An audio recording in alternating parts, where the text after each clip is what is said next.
Buenas tardes, mi amigos. All right. A lot of people wonder why I have been involved now with energy systems and trying to bring out the new energy systems for a new civilization on this planet. And many people don't see the connection between extraterrestrial intelligence, the Disclosure Project, and the OrionProject.org. And I want to just take a moment to make those connections. Because I think it's very, very important that people understand that these are three projects that I direct that are really all part of one strategy. Now, many of you know that the whole UFO question has been kept secret for more than 60 years. And there are a number of reasons why. Number one, in the early days, they didn't know what they were dealing with. Number two, there were reasons that were theological and religious. And some of those still continue for some people in the secret government. For example, there's a Jet Propulsion Lab scientist that I know, very senior, who told me very directly that there are structures, ancient structures, on Mars connected to a civilization that's connected to early human civilization on Earth. And he has confirmed this to me, and he said, but the reason that NASA will not disclose this sort of information is that it would collapse, and I'm quoting, collapse the foundations of all the orthodox religious belief systems on the planet. To which I said, bueno. But this is a problem in some sectors of the society. And so, for example, in America, 25% of the population believe literally the world is only 6,000 years old.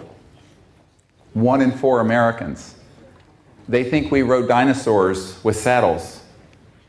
And there's a museum in Kentucky dedicated, a $26 million museum, dedicated to showing how children were riding the dinosaurs 6,000 years ago. So there are people who don't want to hear the truth about many things. So that has been one of the reasons. And I know it sounds insane to any educated person, and probably to most people in Europe and Spain. But in America, 1 in 4 people believe that. They're like children. Yeah. N'est-ce pas? Yeah. Idiots. You know, like Sarah Palin and people like that. So,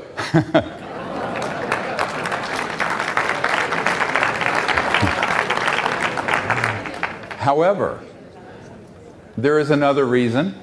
If they have been able to keep these UFO matters secret, they can provide a certain amount of information to the public and control it and spin it in a way that will be frightening. And by indoctrinating over a few decades the populace with fear, they hope to create a new enemy to unite the world around a military junta. So fear is the mind killer, and fear is the spirit killer, and this is they're hoping that this sort of midbrain of humans, where we have this fight or flight response, the primitive, very muy primitivo, that this will cause people to give up their mind and their heart and their higher spiritual state and succumb to sort of a brave new world of conflict with these beings. And this is what Werner von Braun, who invented the rocket for Adolf Hitler, his spokeswoman for the last 5 years of his life, said in this Disclosure Project testimony that this is a long-term plan to hoax a threat from outer space. So that has been another large agenda. And by keeping it secret enough, but putting information out in small amounts that they can control, they are trying to do a long-term psychological warfare operation.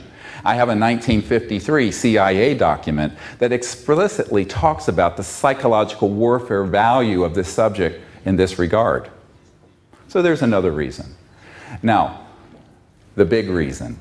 In 2009, from I would say, 60s until now, the big reason is because if we announce to the world that there are these things that I was showing earlier, flying around, that can be hovering, and then go 20,000 kilometers an hour instantly and make right-hand turns and disappear and reappear 40 miles away.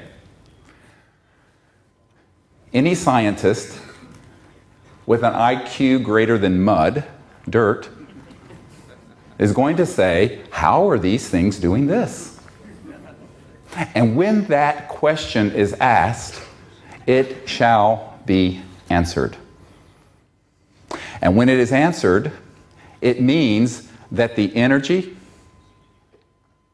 propulsion, transportation, all of these technologies will be known.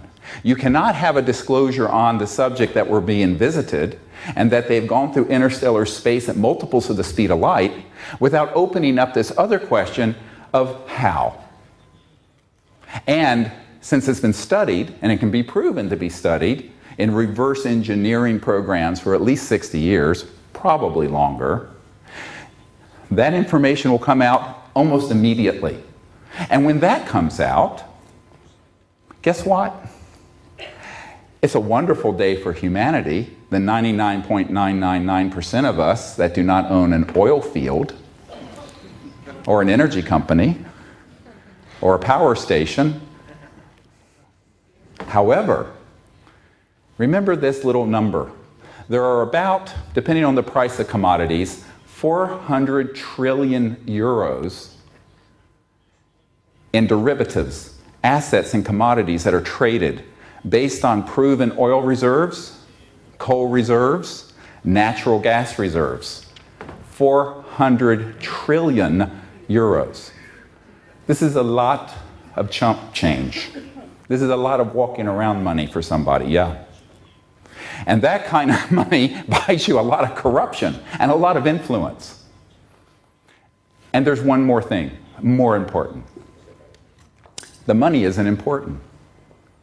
Because the money at that scale, you know, money to me and to you is that, gee, I have a daughter at Yale, I have a daughter at Stanford, you know, can I put them through college? Can I, you know, feed my family while I'm doing this crazy stuff? Not been easy. But here's the question. For these people who have unlimited sources of funding, these are the people who print the money, the printing presses. No, really. The central bankers, the financial people, the petrodollar, the big energy, oil cartels. For them, it's more about maintaining their relative power in the world. But what happens when you and you and you and you have a generator that would fit on maybe this much of a table, that would completely run your house with no energy bill, no pollution. Once you buy it, it costs no more than a heat pump or air conditioning unit. And you have energy for your property for as long as the machine lasts, which if it's built well could be 100 years, 50 years. Wonderful, yes? Well, not for these people. It's wonderful for humanity, for Gaia, the Earth. But here's another issue, and this will make you a little uncomfortable. I'm sorry, I apologize in advance. But there's a big element of racism in this paradigm. Because right now, those of us in Europe and America, which together may be 600 million people, in a planet with 7 billion, consume most of the planet's resources, and we have these wonderful air-conditioned halls and cars using petrol. But guess what? Now India and China, with 2.5 billion people, want to live like this. And so does Africa. And so does all of Asia and the islands. And why shouldn't they? And the impoverished areas of Central and South America. Why not? Here's the conundrum we're in. If all those people live like you and I do, using the current energy paradigm, long before we collapse the biosphere, we will be going to Mad Max under the Thunderdome, fighting and killing each other for the last barrel of oil. And so the economic system is set up to ensure 80% of the world is in poverty. And this is a crime not only against the earth we are killing, but humanity.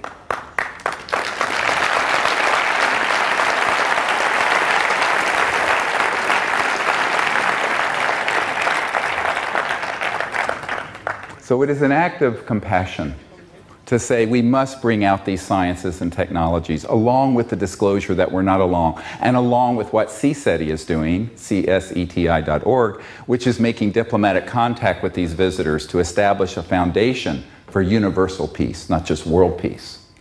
So these three projects are all going together.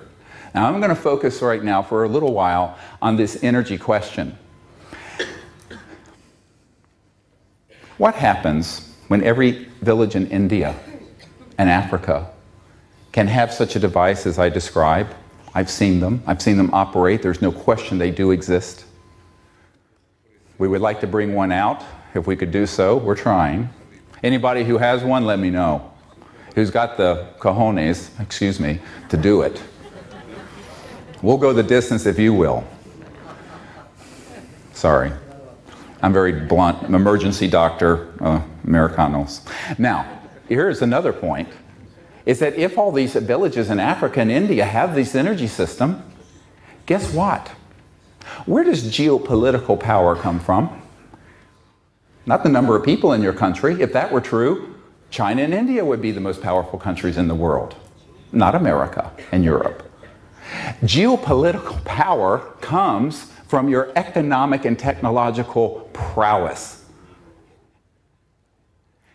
When we democratize these technologies and allow them to be available throughout the world, we will have to put a seat at the geopolitical table for the people of Africa, the people of India, the people of China, the people of Southeast Asia, the people of Central America, the people all around the world.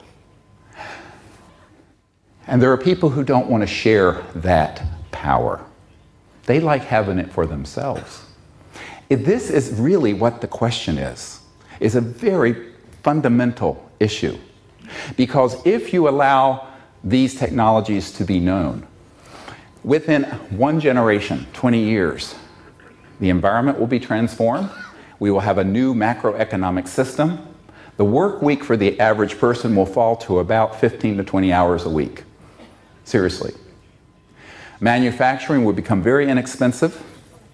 And the world, this would be the tide that would lift all ships. But the centralized power system we have, based on super tankers bringing oil and central power plants burning coal or nuclear power or what have you, that system is centralized, but so is the metaphorical or the symbolic power of the geopolitical system. And all of that would change, tilt. It is the biggest change in the history of the human race. And if you added up everything from the mid-1800s with the dawn of the Industrial Revolution to today, Microsoft, computers, lasers, the internal combustion engines, rockets, jets, this disclosure and the bringing forward of these new energy technologies will eclipse all of them added together. It is breathtaking. And when I have sat with people who are very powerful, they say, oh yes. I'll tell you what an admiral said, who was in charge of CONUS, continental United States, C-O-N-U-S. And he said, yes, you're absolutely right. This should come out. It should have never been kept secret. However, my job really has been maintaining the status quo of the world's oil supply and energy supply. It really is. And I don't want to deal with a change this big. I just want to retire and go fishing at my ranch in Wyoming. Now, these people put their pants on one leg at a time. And many of them don't want to take on such a huge issue.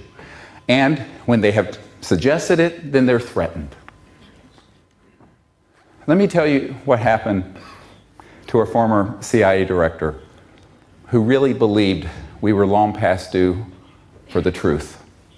The truth. This is the subtitle of the conference here. Wonderful individual late in life, he kind of came around. You know, I believe all people, no matter, I know you cannot demonize people on this planet or anywhere else. Everyone is educable. Maybe I'm an optimist, but I believe that basically all of us have the spark of goodness within us and we can do the right thing. And so through a lot of work, our group had been able to reach a lot of officials within this majestic entity. And one of them was a former CIA director named Bill Colby. And Bill Colby was getting up there in years. He was old. And he was a member of this group. He had concluded it was time to help us. So he agreed through a colonel who was his best friend, communicated to my team and said, look, we want to meet with you and we want to hand off one of these devices, fully operational, and about $50 million US in seed funding so you can get it stabilized and secure and out initially to the public. I said, good. The week that he was going to meet with us, they found Mr. Colby floating down the Potomac River, and he had been murdered. Yes, absolutely. His wife admitted as much to CNN. Now, nobody knew why this sudden taking out of a former CIA director, and it was never investigated as a murder. It was an accidental drowning. But it was a shot across the bow to others who would like to bring and defect from this group. And it scared a lot of them, including then President Clinton. I mean, he wasn't very brave, but he wasn't stupid either. I would prefer to be with someone who is intelligent and has courage, however. So after this happened, and we began to analyze what the dynamic of this was, it became very clear that we were going to have to do some more groundwork for this bringing out of not only the information, but the actual technologies that can give us a new civilization, a new Earth, a new planetary society here. And in the course of this analysis, we said, first we've made the contact, and this is now ongoing, as you've heard yesterday. It is amazing, and it's going up exponentially in the last 6 months. We have to do disclosure. That's been done. People say, when is disclosure going to happen? I said 80% of the public already know this is real. It's just a matter of now the official government's putting their stamp on it. And believe me, the official governments always lag behind us, the people. They're the lagging indicator, not the leading indicator. We in this room are the leaders of this, all of you.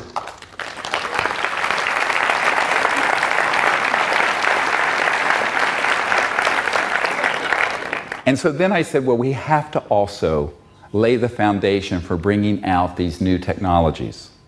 Now, many people believe, mistakenly, and I was having someone help translate the introductory remarks. Thank you very much for your kind words. But I want to be clear on something. A lot of people think that these technologies have all come from the studying of UFOs that have been shot down or something.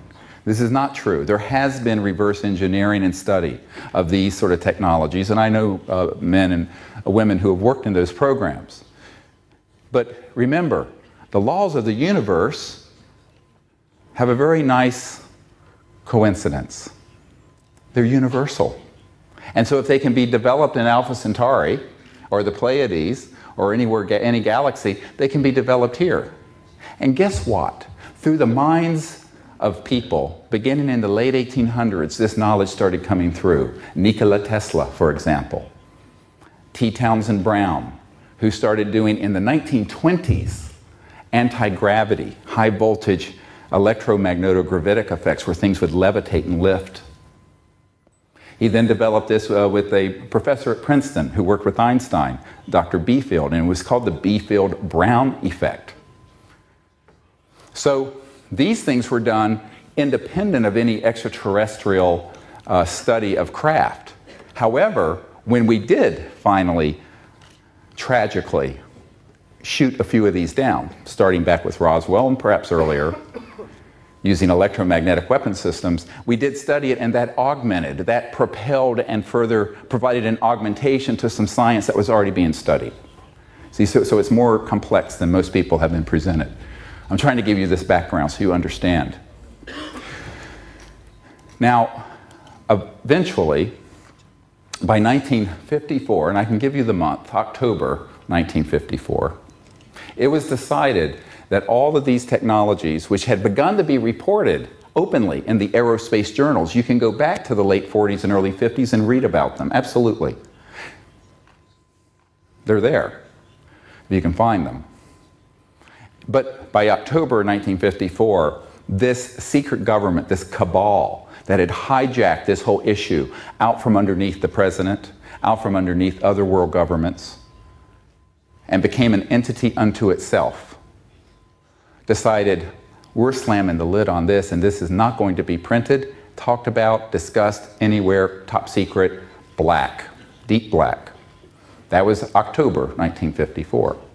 So I was not yet a twinkle in my father's eye when all of this went black.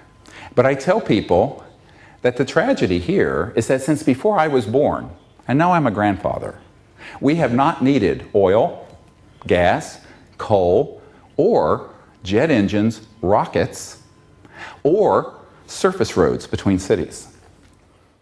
Think how many billions of dollars, hundreds of billions of dollars are spent on roadways and how much destruction to the environment. We haven't needed those since Eisenhower launched the Eisenhower interstate system in America that's now crisscrossed with these superhighways spanning the whole continent. Now imagine what a civilization from another star system might think, seeing such galactic stupidity. Oy. Ultimately, that is the problem we're trying to correct. It is 50, 60 years of unbelievable corruption and misguided policy that has become entrenched. But doing so now is much more difficult than it would have been in 1902. And if you go to the orionproject.org, it's all one word, the Orion Project, O-R-I-O-N, Orion, like the constellation, project.org, you will see a photograph of Nikola Tesla with a guy, a self-taught engineer named Stubblefield, standing with the Capitol dome of the United States Capitol behind them after they had shown members of Congress this generator that was like an earth battery, some stakes in the ground, and they would get it running, and it would run itself from this energy field, and the man was running his farm on it. 1902. So let me go back. We haven't needed oil and gas, nuclear power didn't exist then, since 1902. Now, you talk about a crime against humanity and the earth, this is the big one, a huge one. And it's all about corruption of power. And it's time for the people, all of us, to stand up and say, okay, enough of this stupidity.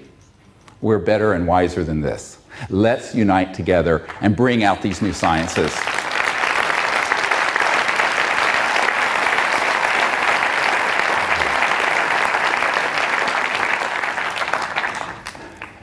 Now, if it were easy, it would have been done in 1902.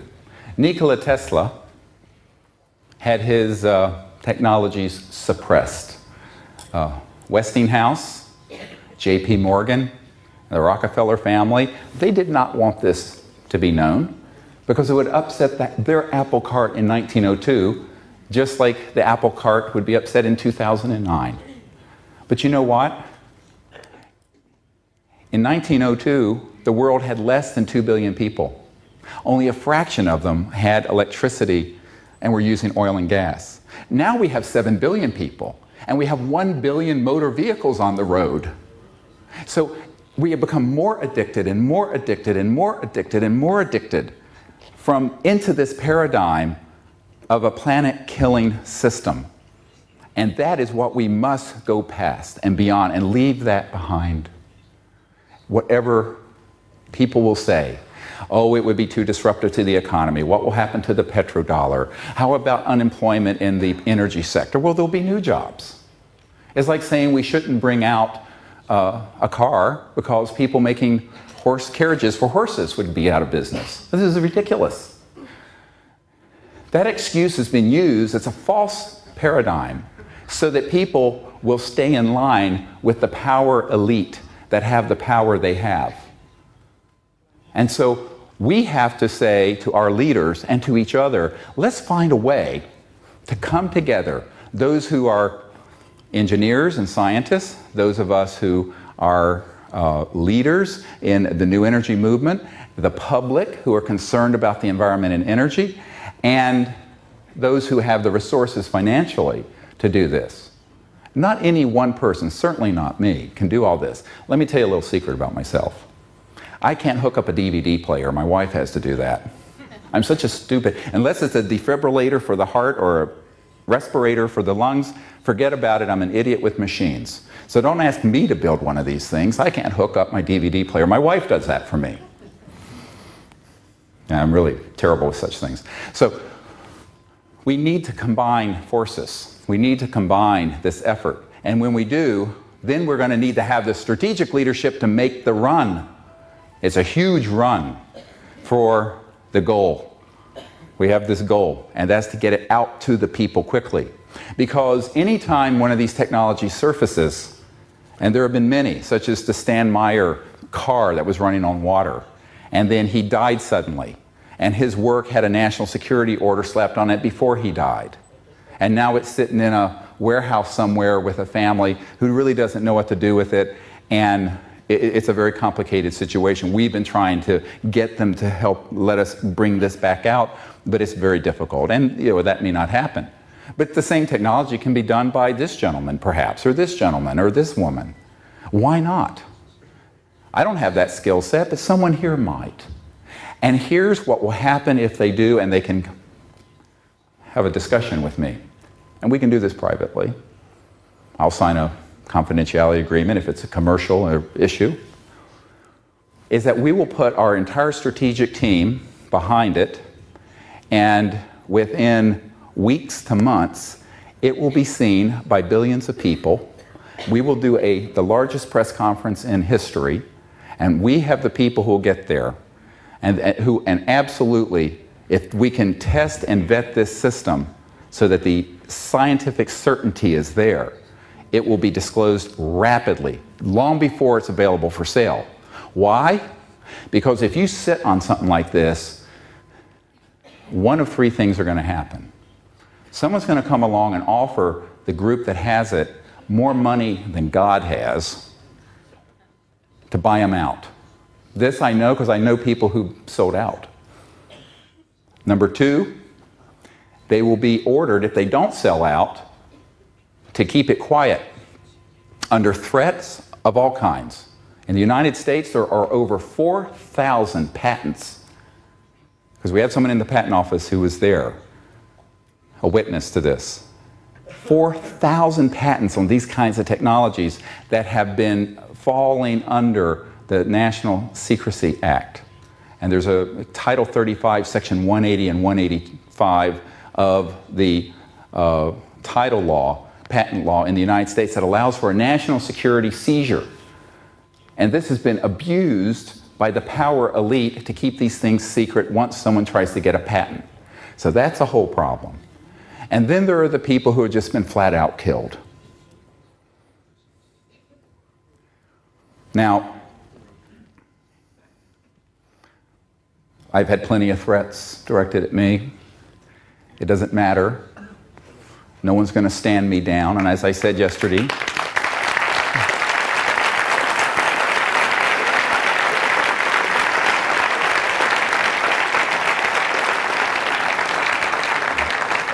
if I have to be taken out feet first in a coffin, then I give myself to God, so be it. This is it.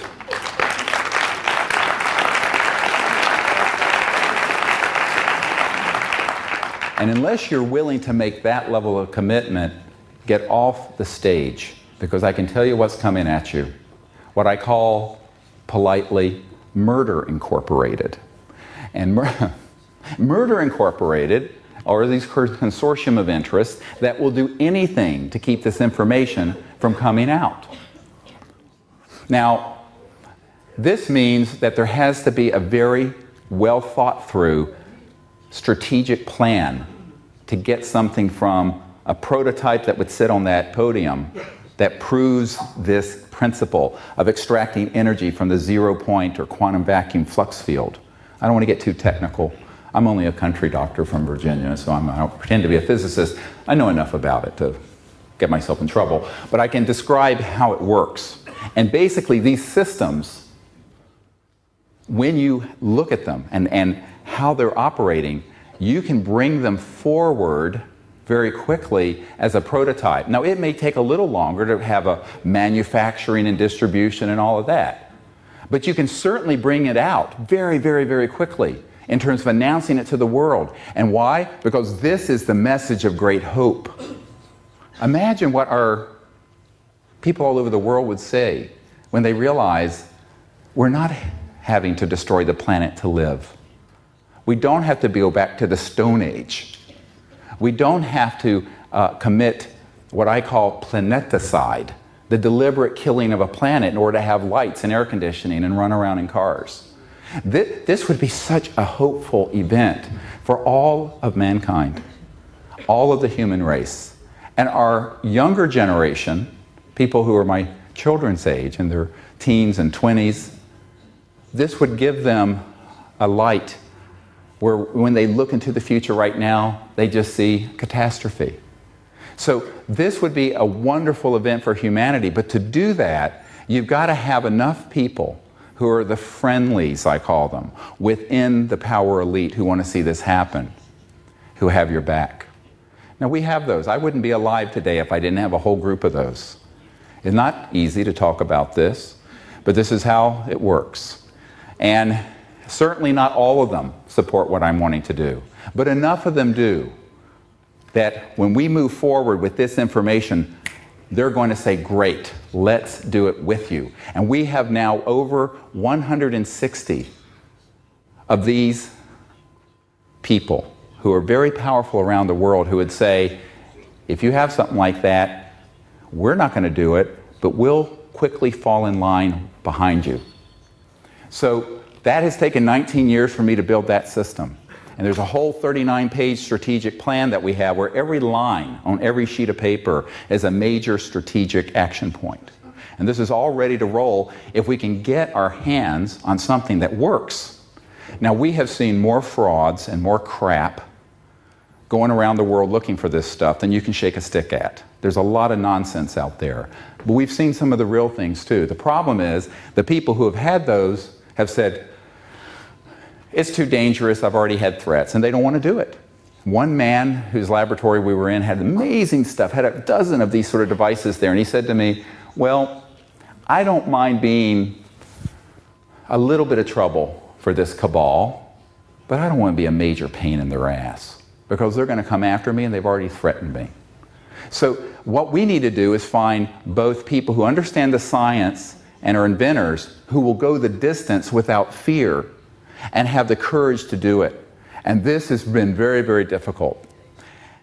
Let me explain something that happened in the last 7 months or so, 8 months. And when you hear this, you'll be astonished and you may weep. I wept.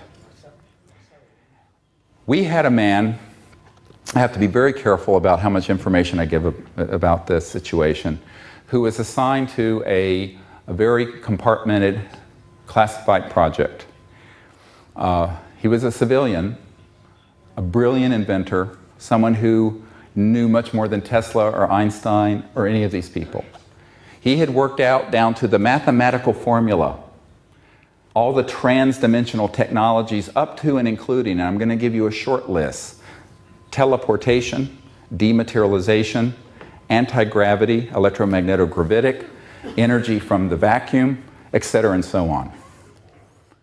And I'm just getting started. This guy is amazing. I've been in his lab.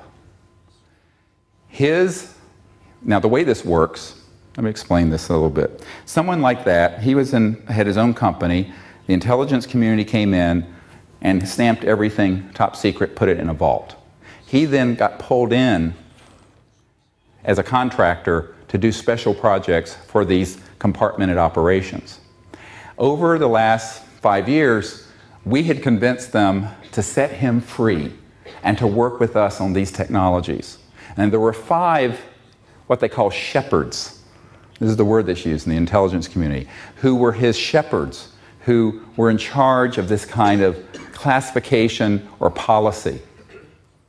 And they all agreed it was time to bring out the first level of what this gentleman could do, which was basically an energy generation device that would run your home, or you could put in your car, and you would never have to touch a drop of oil and ever have an energy bill. Because he had this. I mean, we saw these things. Now, at this point, what happened is we said, all right, has this actually been vetted, evaluated independently? And they said, yes, absolutely. The top Department of Defense laboratory near Washington, D.C., had taken his information and independently, without his assistance, just from his formula and designs and engineering specifications, replicated precisely what he had. And it worked. When they did that, a group of people came in and said, leave this alone and put it in a vault and never let it come out again. I know the chief scientist of this lab, who is a very good friend of mine. So this is a technology that has been built, tested, independently reproduced, on the shelf, ready to go. In November of 2008, this past November, Dr. Bravo and I and Dr. Loader, our science advisor, and our board hosted this gentleman at my home in Virginia. I live in a country house out near Monticello, Thomas Jefferson's home. And he came and we met for several days, and he agreed to build, within 3 months, one of these systems so that we would be able to have this out by this spring to you, the people who need it, the good people of the earth. His intelligent shepherds had said, yes, do it. All of them together. I'd met with them. Within 3 days of his returning to his skiff, which is the term used for an underground electronic eaves-proof place where you cannot get any communications in or out, but it's a highly classified facility, he was reordered out of that facility and dropped into a rat hole in Iraq as a support technician. This, one of the most brilliant scientists on the world today.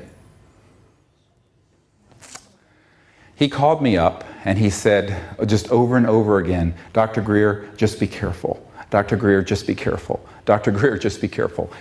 Someone had put the fear of God in him, and he thought he had a clear go because these really well-placed intelligence operatives, but some other people from outside those 5 shepherds came in and said, oh, no, you don't. Now, let me tell you what I've asked President Obama to do about this situation. President Obama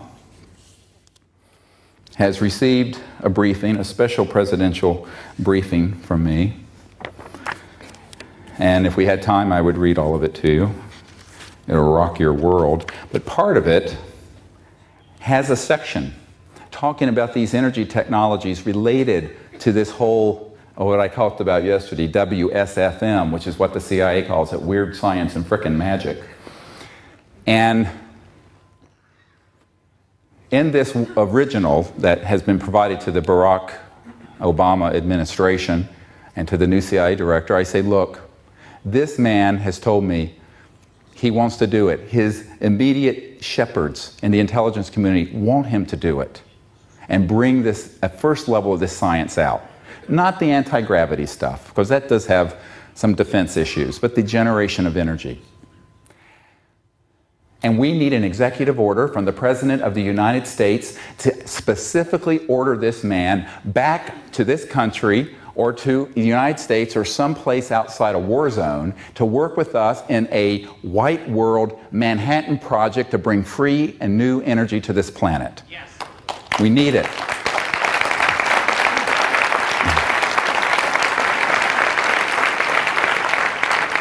And here is what I would like each of you to do. Rather than us all being passive and saying, oh my God, what can I do? There are all these characters out there. We need your help. Go to the orionproject.org and let President Obama know that you have learned of this and that there is a man that Dr. Greer knows very well and have his home address, his phone number, his curriculum vitae and resume and know everything about him. And that this would be the new energy economy Barack Obama promised us. And we have an automatic fax system set up, ready to go from the orionproject.org where you can fill out a letter and zap, send it right into the White House.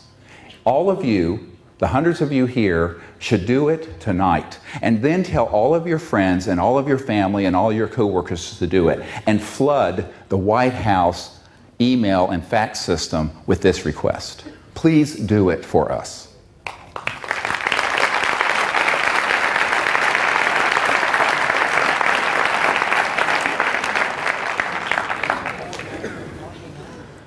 So we live in a very exciting time.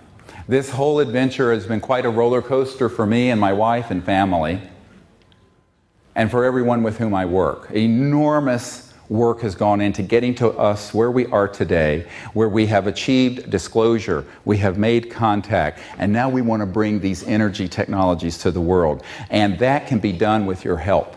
I know we have the capacity to do it. And there's one of the most renowned physicists in the world who works in this area has said that the only group that really has a chance at making a run at this is the group that Dr. Greer has put together, both strategically and in terms of leadership. I know we can do it. But we can't do it alone. Because guess who our first level of protection is? Yes, I have security. And yes, we have people in the secret government watching our back. And yes, we have extraterrestrial guardianships watching us. And beyond, angelic. But you know the most important is you, each one of you. The reason we went public with as much information as we could, and I'm really pushing the limit with what I'm saying today, and what I've said at this conference, is that you being informed, and you telling others, and millions of people around the world who follow what we're doing and know what we're doing, well, you know what that does? That puts a 1 billion watt spotlight on our project. And what happens when that occurs? These murderers don't like to do things when there's a big spotlight. They're like cockroaches that only come out when the lights are off. La cucaracha.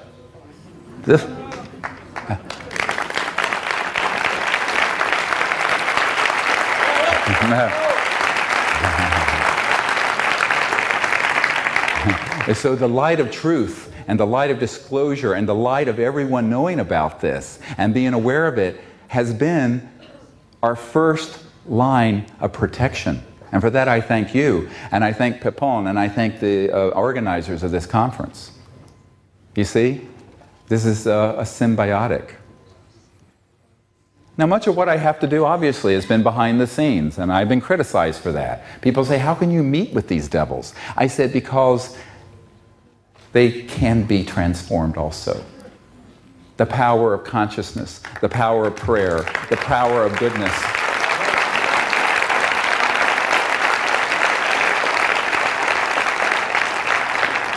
Can you imagine that today, 70% of this cabal would like to see this done?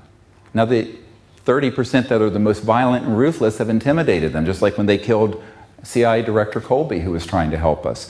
But here's the point. I'm expendable. And what do I mean by that? You know, after I briefed the CIA Director for President Clinton, his best friend came to the house and said, I mentioned this yesterday, he said, well, the president won't do this, he'll end up like John F. Kennedy. And I said, c'est dommage. It was too bad. He's the president, I'm not. I'm just a doctor here. At the time, I was living in North Carolina running a busy emergency department. And he says, oh no, Bill Clinton won't do it. He said, but you can. I said, what do you mean I can? What am I, chopped liver? The expression meaning I'm nothing. And he basically said yes.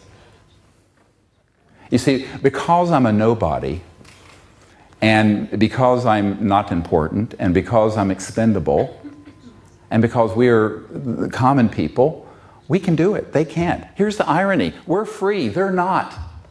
And God help us, we need to step into that power and make this change happen.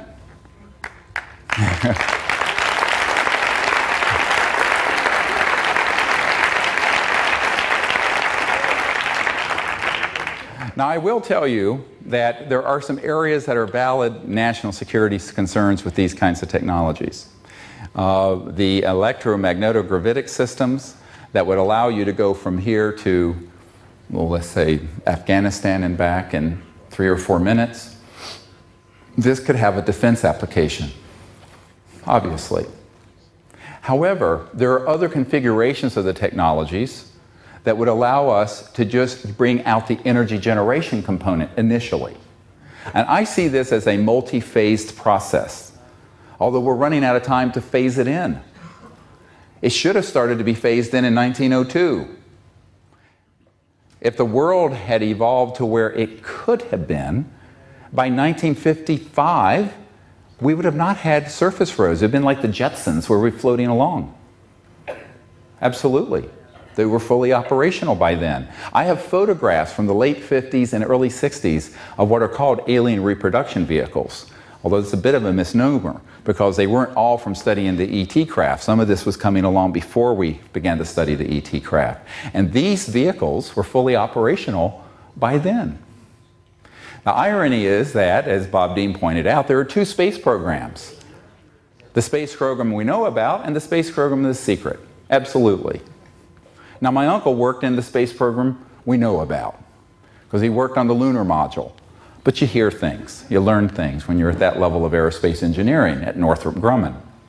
But I think that the critical point here is that a lot of people say, let's let everything out all at once. And I tell you, I can only do so much.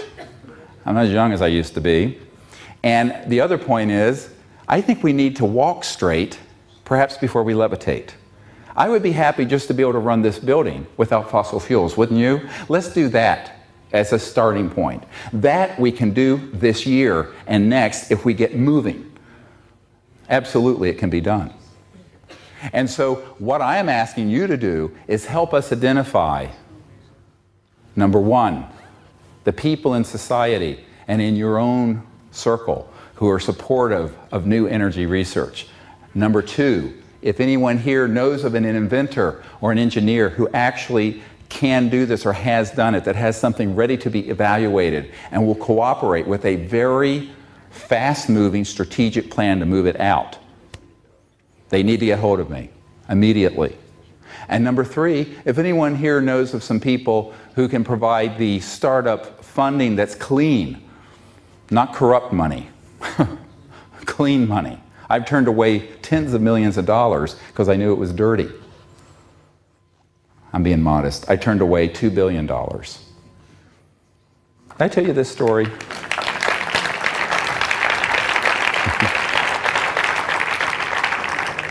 I can tell you money means nothing to me. Back when I first got involved with this, the head of Army Intelligence approached me, and he wanted me to fold my operation into his. And he offered me a $2 billion fund for my personal use if I would do so. And I said, no thank you, I'd rather be independent. And he was not happy.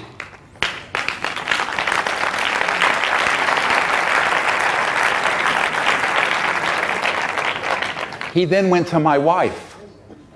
Now you have to understand, my wife is this sort of earth mother, Ivy League educated, but very down to earth, epitomizes noblesse oblige. When she was in the Peace Corps, they called her Saint M. She's this beautiful, kind, spiritual, beautiful person, without whom I could not have done this. She's really the wind beneath my wings. Yeah.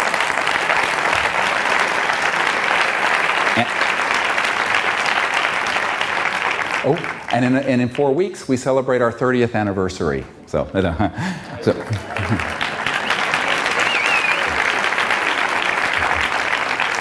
And believe me, she deserves a medal for that. 30 years with me, oi. Okay, so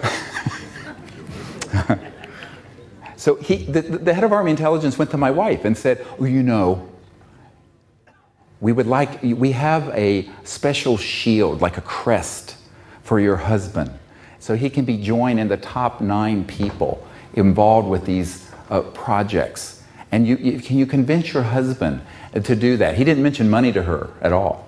He mentioned this thing. It was flattery and ego stuff. And she came to me and she was very sweet. She says, "Oh, he was so nice and he had such wonderful things to say about you and they so much want..." I said, "Emily, you know he's a devil with forked tongue." I said, "No way, Jose, ain't gonna happen." And she said, "Oh, okay."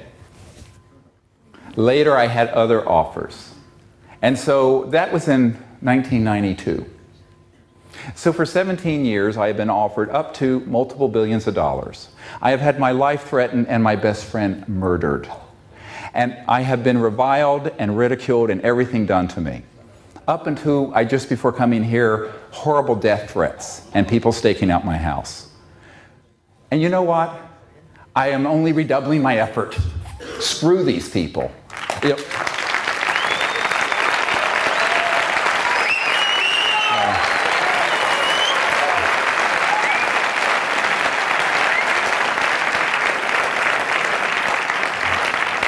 Because this I will promise you, as soon as we find one of these systems, energy systems, that is legitimate, can be independently verified and reproduced, that's the sine qua non of science, reproducibility, and is ready for prime time, we will come out with it.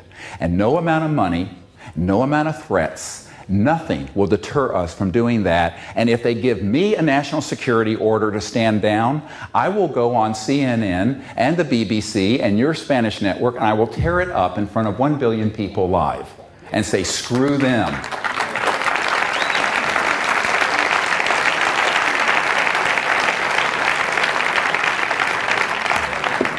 Because here's a little simple legal fact. And those of you who, I'm getting riled up here, sorry. This is how I am, very passionate.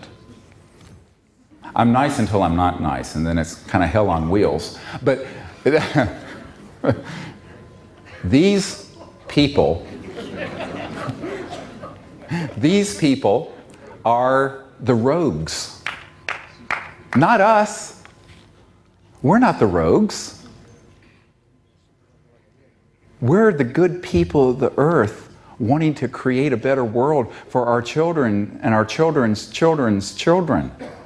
Going into the future, 500,000 years. Can you hear the children calling you? They're waiting. They're waiting in a cosmic waiting room coming to this planet. You can see it. You can feel it. This is our sacred obligation. And so I have to say this because many people have said, how can you put these sort of documents out on the street and in books? How could you bring out 110 people with top secret SCI, Special Compartment and Intelligence Security clearances, and bring their testimony out to 1 billion people, which we have done? Here's what we did. In 1998, 11 years ago, after we determined that the President of the United States, multiple of them, had been denied access to these projects, that at least one of them had been murdered over this issue. I have a document to this effect. And I know 2 of the people who set up the logistics who killed Jack Kennedy. I know them personally. They're old guys now. That they have lied to the Senate Intelligence Committee. They have deceived your government, the European Union, and even high officials in the United Kingdom and in the British royal family that I have connections to. In addition, you have people like Lord Hill Norton who came out publicly with the Disclosure Project material, as you have seen. And he said to me, I was sitting at his house in Hampshire, in England, and he was sitting here and I'm sitting here, and he was a very short man. Well, most people are short compared to me, but he was about 5'2" and had steely blue eyes, and he was a 5-star admiral and very feisty. And what happened is that as we were sitting there, and he was really wanting me to tell him everything I had been sharing with President Clinton and all these people, he eventually said to me, and it was very typical of what I've heard from many of these officials. He said, you know, I was head of the Ministry of Defense for Great Britain. I am a 5-star admiral, what they used to call a Sea Lord in England. And I used to be head of the military committee for NATO. And they never told me about any of these things. And he asked me, why? And por qué? Why did I be left out of this? And I said, my friend, you're in the same boat as the CIA director I met with and the president. I said, unless you've been brought up through the system, they don't tell you. So it doesn't matter what your rank is or position. It's whether you came up through the system and they tested you for whether you will go with the agenda of secrecy and destruction and warfare. And then they will put you any information you want. Little by little by little, they'll give you little bits until you violate their trust, and then they'll either kill you or kick you out of the program.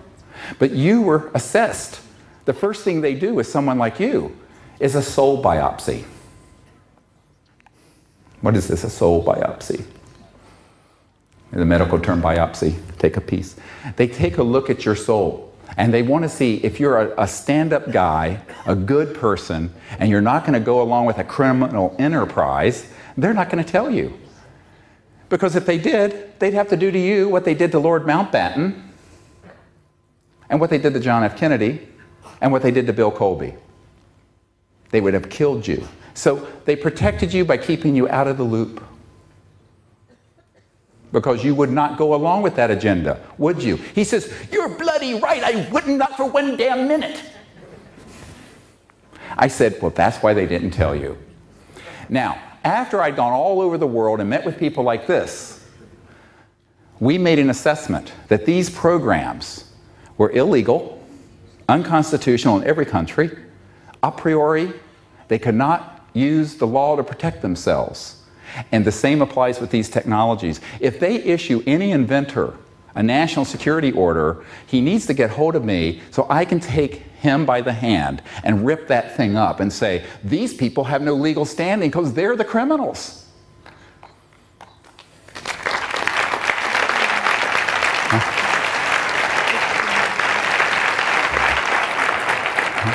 Now, this is basic constitutional law and basic law. You can't break the law and have a criminal enterprise and then say, oh, I'm going to use the law to protect myself and to hide things. They cannot have it both ways. And therefore, we're on the side of the angels. We're on the side of the law. And so we should go forward with that certainty, not thinking that it's easy, not thinking that it is without risk. Is anything wonderful and great done on this planet without some risk and some effort? This is Earth, not Harania Loka or some astral heaven.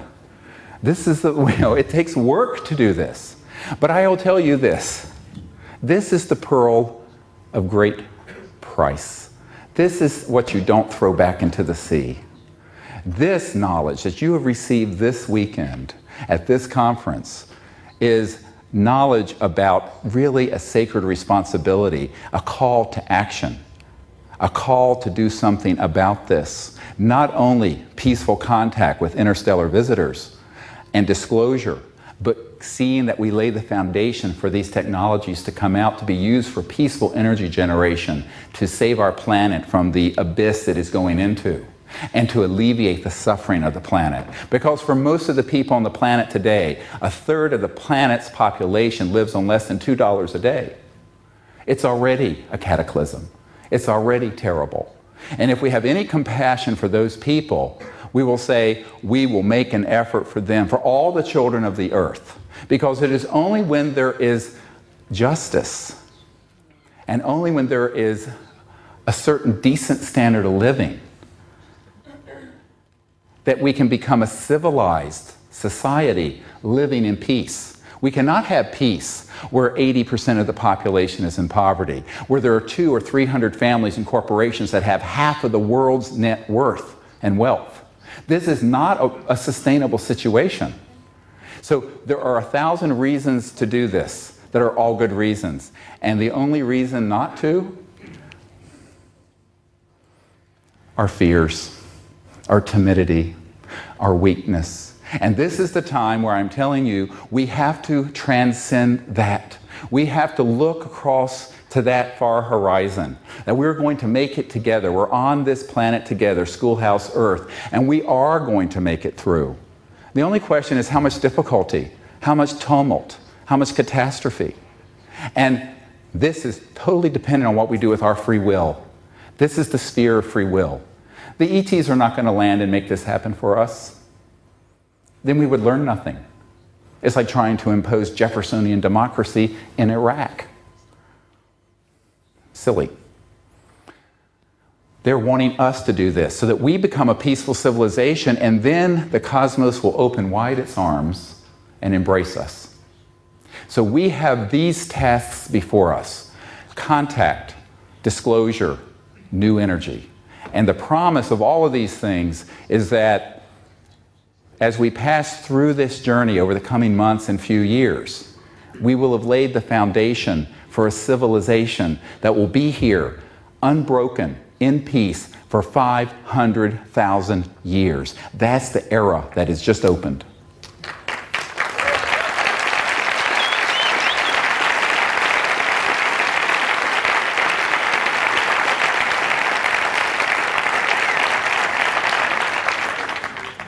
And that's the vision we should share from heart to heart with our loved ones and our co-workers and the President of Spain and your parliament.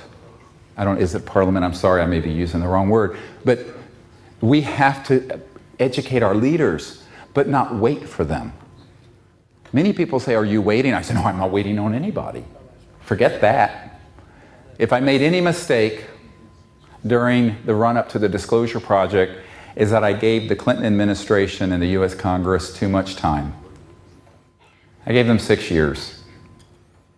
I'm giving Barack Obama less than a year.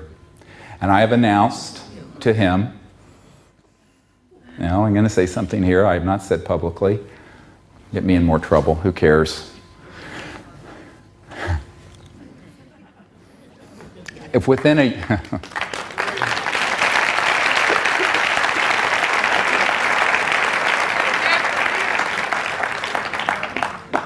If within a year of his taking office, they have not taken definitive action on these issues, we are going to form together the Council on Interplanetary Relations, and we're going to formalize contact and bypass these useless governments in the world.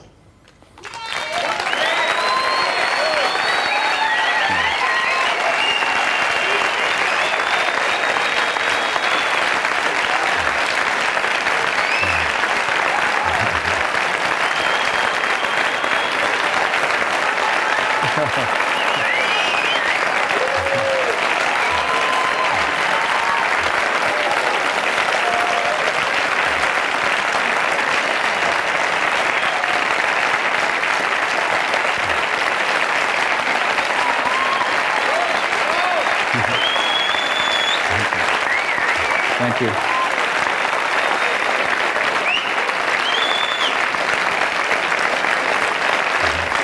Number two, and we're just getting started.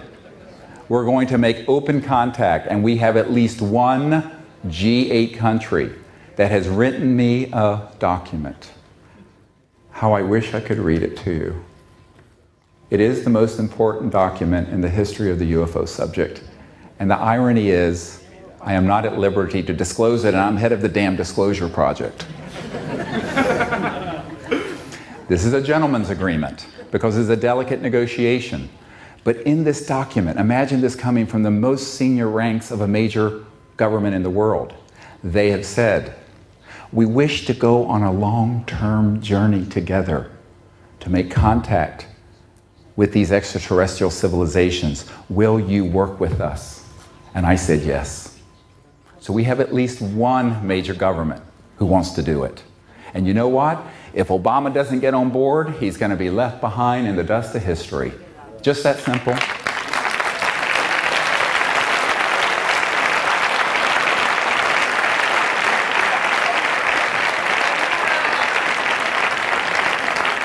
And number 3, we are going to persist in identifying these new energy technologies. And I have been told here in Spain, there may be 1 or 2 of these waiting to come forward.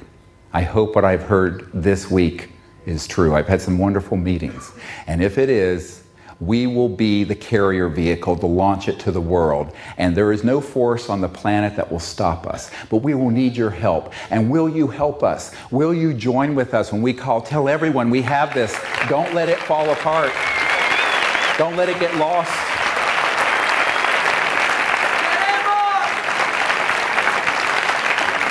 Because we stand on the edge of eternity.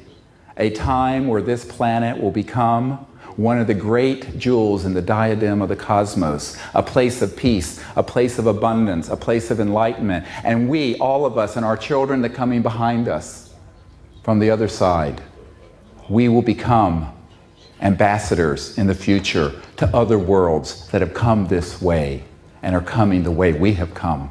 And so the cycle of life continues in the universe, and we are all part of that. Thank you for joining me. God bless you. Thank you. Thank you. I love you. Thank you.